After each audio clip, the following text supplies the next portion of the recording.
Hello students, કાલે આપણે unit 4 partial differential ઇક્વેશનનું revision કર્યું. એમાં ઓર્ડર અને ડિગ્રી જોયા, એના એક્ઝામ્પલ જોયા. એના પછી આપણે બે ફોર્મેટ જોયા કે એનું solution F of you is equal to 0 format, બરાબર. એના પછી બીજું શું જોયું આપણે કે પાર્શિયલ ડિફરન્શિયલ ઇક્વેશન કેટલા પ્રકારના હોય છે, બરાબર. કે linear, semi linear, Kosi linear અને નોન લિનિયર, બરાબર. તો આઈ હોપ તમને કાલના લેક્ચરમાં ખબર પડી હશે. હવે નેક્સ્ટ આપણો ટોપિક શું છે કે method for finding a general solution of Cauchy linear equation. જે આપણું કોસી લિનિયર ઇક્વેશનનું ફોર્મેટ મેં તમને કાલે બતાવ્યું હતું કે કોસી લિનિયર ઇક્વેશન કઈ ટાઈપના હોય છે. તો આપણે એને એ પીડીઈને સોલ્વ કરવાનું છે. તો એના માટેની આપણી પાસે એક મેથડ છે લાંગ્રાજ ફોર્મ, લાંગ્રાજની મેથડ.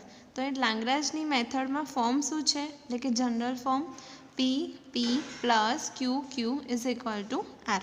પી કેપિટલ પી સ્મોલ પી એટલે કે del Z by del x.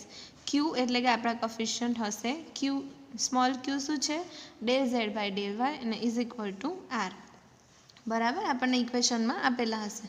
Okay, where P Q and R functions of x y and z. અને સ્મોલ પી અને સ્મોલ ક્યુ શું છે આપણને ખબર છે. પી ક્યુ અને R, capital P Q R શું હશે એ એક્સ વાય ઝેડના કોઈ ફંક્શન હશે, બરાબર. તો હવે લાંગ્રાજ મેથડનો યુઝ કરતાં પહેલાં એટલે કે લાંગ્રાજ મેથડના દાખલા ગણતા પહેલાં એનું વર્કિંગ રૂલ જોઈએ કે એ દાખલાની ગણવાના કઈ રીતે છે, એના સ્ટેપ્સ છે. કે પહેલાં કોઈ પણ ઇક્વેશન આપેલું હોય તો આપણે શું કરવાનું, સૌથી પહેલાં એને જનરલ ફોર્મ સાથે સરખાવવાનું છે, બરાબર. જનરલ ફોર્મ સાથે સરખાવશો એટલે એમાંથી પીની વેલ્યુ મળશે, ક્યુની વેલ્યુ મળશે અને આરની વેલ્યુ મળશે, બરાબર. એના પછી શું કરવાનું છે, find auxiliary equation for equation 1. Equation 1 જે છે આપણું એના માટે ઓક્ઝિલરી ઇક્વેશન બનાવવાનું છે. આ જે ઓક્ઝિલરી ઇક્વેશન છે એના પરથી આપણને આપણો જવાબ મળશે એટલે કે જનરલ સોલ્યુશન મળશે. તો ઓક્ઝિલરી ઇક્વેશન શું મળશે કે dx by p is equal to DY by q is equal to dz by r, બરાબર. આ જે જનરલ ફોર્મ છે એને આપણે રિઝલ્ટ નંબર 1 નામ આપીએ છીએ. આ જે ઓક્ઝિલરી ઇક્વેશન છે એને આપણે રિઝલ્ટ નંબર 2 નામ આપીએ છીએ, બરાબર. હવે આ ઓક્ઝિલરી ઇક્વેશનને સોલ્વ કરીશું એટલે આપણને આપણું જનરલ સોલ્યુશન મળશે. તો હવે જનરલ સોલ્યુશન મેળવવા માટે આ ઓક્ઝિલરી ઇક્વેશનને સોલ્વ કરવા માટેની 3 મેથડ છે. કે પહેલી મેથડ શું છે, ગ્રુપિંગ મેથડ, બરાબર. બીજી મેથડ છે મેથડ ઓફ મલ્ટીપ્લાયર્સ અને ત્રીજી મેથડ છે કોમ્બિનેશન ઓફ એ એન્ડ બી. એટલે કે ગ્રુપિંગ મેથડ અને મલ્ટીપ્લાયર્સ મેથડ બંનેને કોમ્બિનેશન કરીને એક બીજી મેથડ છે એનું નામ છે કોમ્બિનેશન ઓફ એ એન્ડ બી, બરાબર. તો હવે ગ્રુપિંગ મેથડ ને મેથડ ઓફ મલ્ટીપ્લાયર શું છે એ પહેલાં જોઈ લઈએ કે આપણું ઓક્ઝિલરી ગ્રુપિંગ મેથડ શું છે. પહેલાં એ જોઈએ કે ઓક્ઝિલરી ઇક્વેશન છે આપણું, આ છે આપણું ઓક્ઝિલરી ઇક્વેશન જેને આપણે સોલ્વ કરીને જનરલ સોલ્યુશન લાવવાનું છે. ઓકે, તો ગ્રુપિંગ મેથડ એટલે કે આ જે 3 ટર્મ છે ઇક્વલ ટુ 1 2 3 ટર્મ છે એમાંથી કોઈ પણ બેનો ગ્રુપ બનાવવાનો છે અને એને સોલ્વ કરવાનું છે. ધારો કે આપણે આ બે ફર્સ્ટ બાય રિઝલ્ટનું ગ્રુપ લઈએ છીએ ટર્મ્સનું. તો dx by p is equal to DY by r, d y by q, હવે એનું સિમ્પ્લિફિકેશન દાખલામાં કરશો તો શું થશે, d y by d x is equal to DY by આ જે ડીએક્સ છે એ આની છેદમાં આવશે અને ક્યુ ક્યાં જશે અહીંયા, તો શું થશે ક્યુ બાય પી, બરાબર. ક્યુ બાય પી મળશે, આપણે દાખલામાં સંખ્યા હશે એટલે આપણને સોલ્યુશન મળશે U of x Y is equal to A. એ શું છે, કોઈ કોન્સ્ટન્ટ ટર્મ. એવી રીતે ધારો કે આપણે સંખ્યા જોવાની છે એના પરથી આપણને આઈડિયા આવશે કે આપણે કયા બે ટર્મ લઈને ગ્રુપિંગ કરી શકીએ છીએ. ધારો કે આપણે આ બે ટર્મ લીધા ને બીજું એક ગ્રુપિંગ કરવાનું છે એ છે આ, બે સોલ્યુશન મળશે આપણને એટલે કે કોઈ પણ બે ગ્રુપ કરવાના છે. અત્યારે ખાલી સમજી લો, આગળ નેક્સ્ટ એક્ઝામ્પલ આવશે એમાં તમને થોડી સારી રીતે ખબર પડશે, બરાબર. તો ધારો કે એક અને બીજા ટર્મનું ગ્રુપિંગ કર્યું, હવે સેકન્ડ ને થર્ડનું પણ ગ્રુપિંગ કરી શકો છો અને ફર્સ્ટ અને થર્ડનું પણ કરી શકો છો, બરાબર.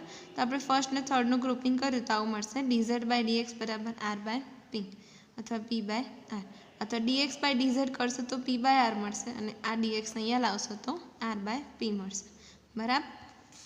બીજી મેથડ છે method of multipliers. Method of multipliers એટલે કે મલ્ટીપ્લાયર એટલે કે ગુણાકો, એટલે કે આ જે આપણું ઓક્ઝિલરી ઇક્વેશન છે એમાં એવા મલ્ટીપ્લાયર્સ એવા ગુણકો ગુણવાના છે કે જેથી આપણું ઇક્વેશન આ રીતે બને, બરાબર, જેથી આપણે એને ઇઝીલી સોલ્વ કરી શકીએ. ધારો કે first V choose multipliers L, M, N such that dx by p is equal to dy by q is equal to dz by r is equal to L, M અને N. આને L વડે ગુણવાનો છે, આને M વડે અને આને N વડે, અને સરવાળો કરવાનો છે. તો શું થશે? L dx plus M dy plus N dz over LP plus QM plus NR, બરાબર. ઓકે, તો આ ઓક્ઝિલરી ઇક્વેશનના 3 ટર્મમાંથી આ ચોથું ટર્મ એડ થયું અને એવા મલ્ટીપ્લાયર્સ એડ કરવાના છે કે છેદમાં 0 આવે, બરાબર. એટલે ચોથું ટર્મ બનશે L dx plus M dy plus N dz, ઉપરવાળું ટર્મ એઝ ઇટ ઇઝ રહેશે, છેદમાં શું થશે? 0, બરાબર. એટલે કે આપણને આવું ટર્મ મળવું જોઈએ કે L dx plus M dy plus N dz is equal to 0, કે જેથી આપણું એને ઇઝીલી ઇન્ટિગ્રેટ કરી શકીએ અને એનું જનરલ સોલ્યુશન મેળવી શકીએ, બરાબર. હવે આ વાત થઈ ગ્રુપિંગ મેથડ અને મેથડ ઓફ મલ્ટીપ્લાયર્સની. સી મેથડ શું હતી? કે કોમ્બિનેશન ઓફ ગ્રુપિંગ મેથડ અને મેથડ ઓફ મલ્ટીપ્લાયર્સ, એટલે કે કોઈ એક આ ટર્મ લેવાનો છે અને બીજો એક આ ટર્મ, એ રીતે બંનેનું કોમ્બિનેશન કરીને એક સોલ્યુશન લાવીએ તો એને કહીશું combination of A and B. Mostly grouping method easy છે અને ઓલમોસ્ટ દાખલામાં ગ્રુપિંગ મેથડથી એક્ઝામ્પલ સોલ્વ થઈ જાય છે, બરાબર.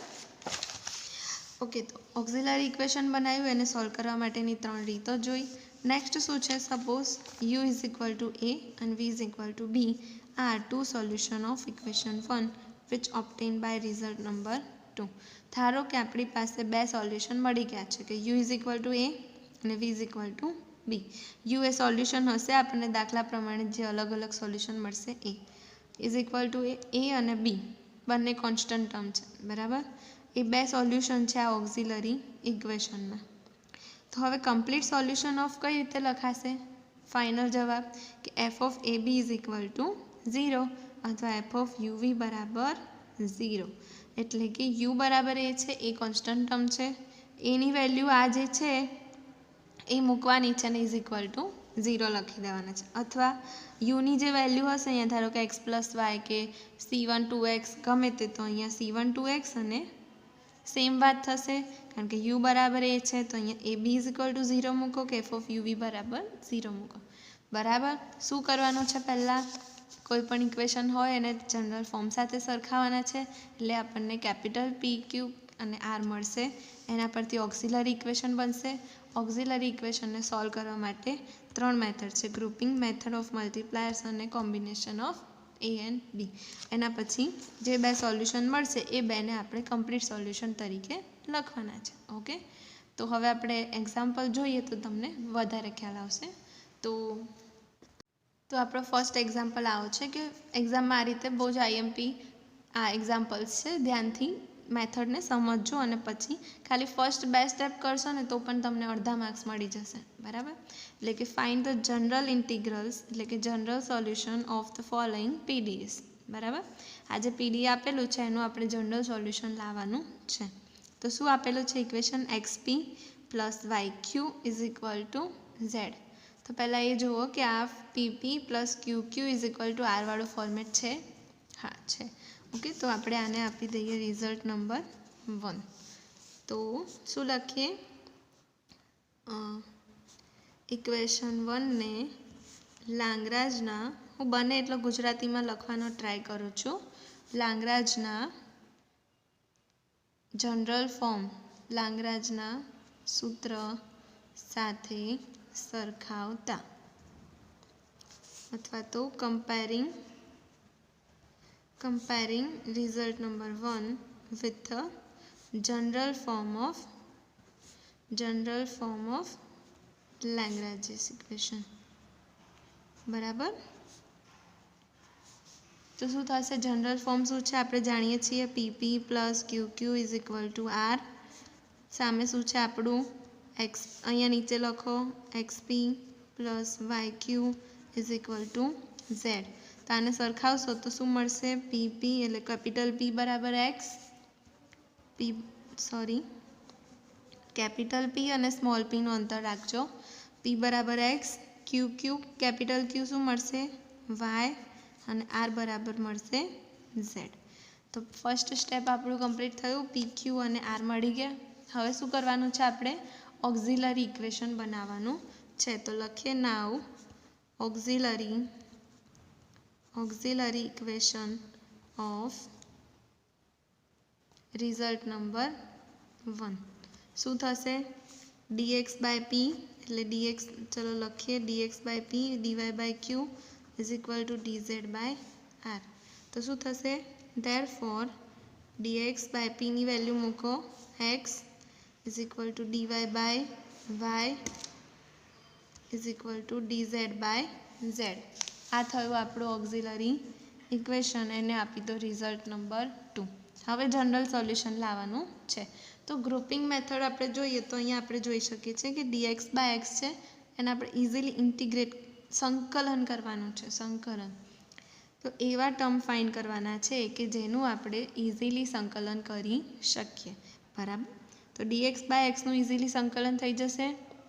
જે ટર્મ છે એનું ઉપર વિકલન હોય ને એનું સંકલન કરીએ તો શું થશે log x is equal two આનું શું થશે log y અને આનું થશે log z. એટલે આ બે ગ્રુપ લઈએ અને આ બે લઈએ. બરાબર. તો આપણને સોલ્યુશન શું મળે છે એ જોઈએ.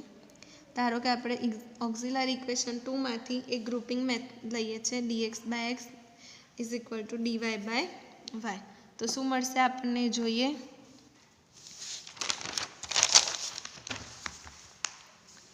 Now we take dx by x is equal to dy by y. બરાબર. તો શું થશે હવે શું કરવું પડશે આપણે ઇન્ટિગ્રેટિંગ dx by x અહીંયા લખીએ ચલો dx by x is equal to dy by y. બે ગ્રુપ લઈએ છીએ. બે ગ્રુપમાં આપણે એક્ઝામ્પલને ડિવાઈડ કરી દીધું dz by z. બે ગ્રુપ બની ગયા. ઓકે. હવે શું કરવાનું છે ઇન્ટિગ્રેટિંગ કરવાનું છે. ઇન્ટિગ્રેટ કરવાથી આપણને આપણું જનરલ સોલ્યુશન મળશે સંકલન. અને એકસાથે બંનેમાં પ્રોસેસ કરવાની છે એટલે બે સોલ્યુશન સાથે મળશે. dy by y is equal to dz by z. Integrating both sides અથવા તમે લખી શકો છો બંને બાજુ સંકલન કરતા. બરાબર.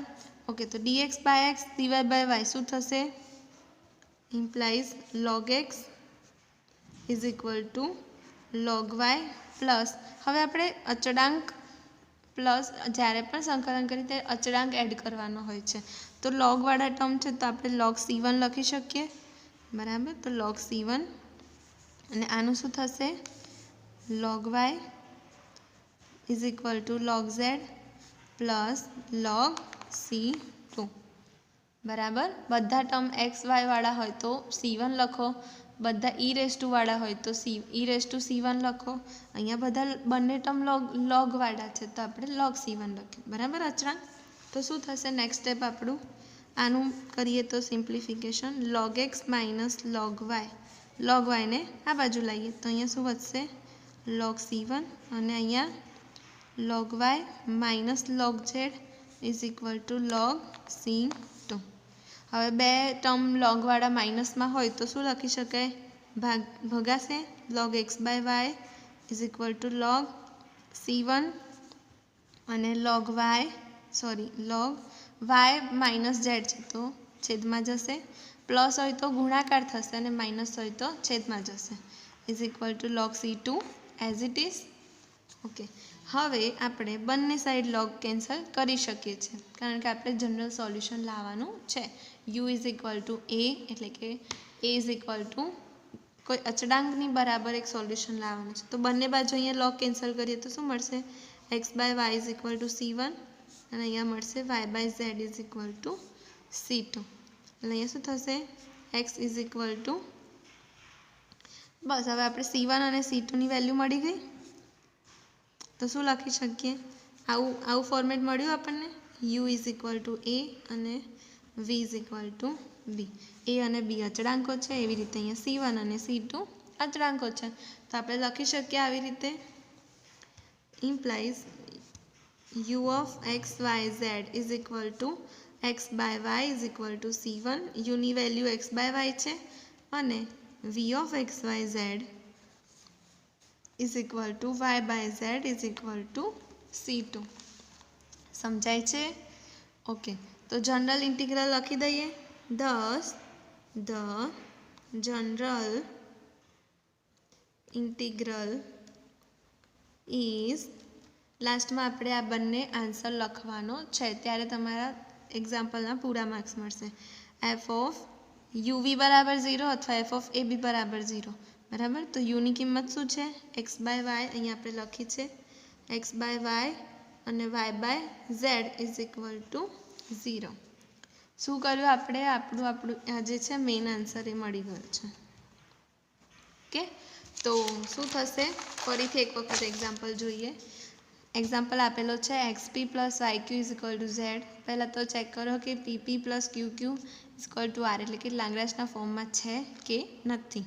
તો છે p p q Q is equal to r. R of x y z એટલે કે એક્સ વાય અને ઝેડ વેરિયેબલની કોઈ પણ ટર્મ આવી શકે છે. ઓકે, તો હવે જે ઇક્વેશન આપેલું છે ને આપણે ઇક્વેશન 1 આપી દીધું. તો ઇક્વેશન 1ને લાંગ્રાજના સૂત્ર સાથે સરખાઈએ તો આપણને પી ક્યુ અને આરની વેલ્યુ મળશે. પી ક્યુ આરની વેલ્યુ મળી આપણને. નેક્સ્ટ શું કરવાનું છે? વર્કિંગ રૂલ છે એ તમારે યાદ રાખવાનો છે કે દાખલામાં કયા સ્ટેપ ક્યારે આવશે. ઓકે, તો પી ક્યુ અને આર પરથી ઓક્ઝિલરી ઇક્વેશન મળશે. અહીંયા આપણા દાખલામાં આપણે પી ક્યુ અને આરની વેલ્યુ મૂકીએ તો ઓક્ઝિલરી ઇક્વેશન મળી ગયું. ઓકે, ઓક્ઝિલરી ઇક્વેશન મળી ગયું એટલે હવે આપણે સોલ્વ કરવાનું છે. તો એના માટે ગ્રુપિંગ મેથડ અહીંયા આપણે જોઈ શકીએ છીએ કે આપણા ટર્મ બહુ ઇઝીલી ઇન્ટિગ્રેટ થઈ જાય એવા છે. તો શું થશે? આ બે ગ્રુપ બનાવીએ અને આ બે ગ્રુપ બનાવીએ. તમે આ બે અને આ બે પણ બનાવી શકો છો, આ બે અને આ બે પણ બનાવી શકો. બરાબર, કોઈ જ પ્રોબ્લેમ નથી. તો હવે આપણે ગ્રુપ બનાવ્યા, એનું સોલ્યુશન જોઈએ. બે ગ્રુપ લીધા કે dx by x equal to DY by y, d y by y equal to d z by z. તમે બંને બીજા ગ્રુપ લઈને પણ સોલ્વ કરી શકો છો. તમારા આન્સર સાચો જ હશે. ઓકે, તો બંને સાઈડ ઇન્ટિગ્રેશન કરીએ. તો ઇન્ટિગ્રેશન કરીએ સંકલન, તો શું મળશે? dx by x log x is equal to DY by y log y plus log c1. અહીંયા થશે ડીવાય બાય વાયનું log y is equal to log z plus log c2. આના માટે તમારે સંકલન અને વિકલનના સૂત્રો ખાસ આવડવા જોઈએ. જો નહીં તમને રિમાઇન્ડ હોય તો એક વખત 11-12ની બુક અથવા સેમેસ્ટર 2ની બુક લઈને પણ તમે રિફર કરી શકો છો. ઓકે, નેક્સ્ટ શું કરીએ? સિમ્પ્લિફાય કરીએ. તો log x minus log y is equal to log c1, log y minus log z is equal to log c2. લોગવાળા બે ટર્મ માઇનસ છે એટલે શું થશે? છેદમાં અહીંયા પણ log y બાય z. બંને સાઈડ log છે, કેન્સલ કરીએ તો c1 અને c2 બે અચળાંકોની વેલ્યુ મળી જશે. એ બે અચળાંકોની વેલ્યુને જનરલ ઇન્ટિગ્રલ તરીકે દર્શાવી દઈએ તો એ થશે આપણો આન્સર. બરાબર, તો હવે આપણે નેક્સ્ટ એક્ઝામ્પલ જે છે એ કાલના લેક્ચરમાં જોઈશું. આઈ હોપ તમને આ એક્ઝામ્પલમાં ખબર પડી હશે.